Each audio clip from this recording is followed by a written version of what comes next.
नमस्कार दोस्तों, आप देख रहे हैं वायरल घंटा यूट्यूब चैनल। आज हम देखेंगे बालों को काला एवं घना रखने के लिए घरेलू नुस्खे। पूरा समझने के लिए वीडियो पूरा अंत तक देखें।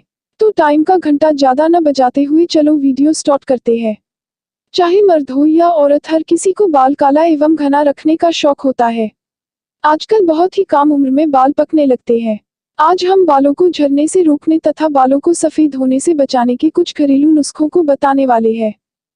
1. काली मिर्च का प्रयोग। आयुर्वेद के अनुसार बालों को काला करने के लिए काली मिर्च बहुत लाभकारी होता है।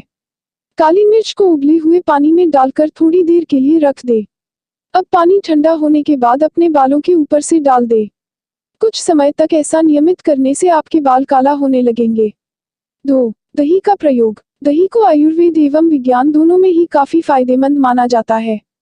बालों पर दही का मालिश करने से बालों को जरूरी पोषक तत्व मिलते हैं और वह काले और घने हो जाते हैं। दही को हिना के साथ मिलकर पेस्ट बनाए, फिर इसे बालों पर लगाए। कुछ ही दिनों में आपको फर्क नजर आने लगेगा। 3. कच्चा दूध का प्रयोग। कच्चा दूध बालों के लिए काफी फायदेमंद माना जाता है। इसे भी बालों पर लगाने से पोषक तत्व मिलते हैं, जिससे बाल मजबूत होता है और बाल झड़ने की समस्या दूर होती है। आज के वीडियो में बस इतना ही। तो कैसा लगा आपको ये वीडियो जरूर बताएं। अगर अभी तक आपने हमारे चैनल को सब्सक्राइब नहीं किया तो तुरंत सब्सक्राइब करें और घंटा बजाना न भूलें, ताकि हमारी हर वीडियो आप तक बिल्कुल फ्री में पहुंचे। धन्यवाद।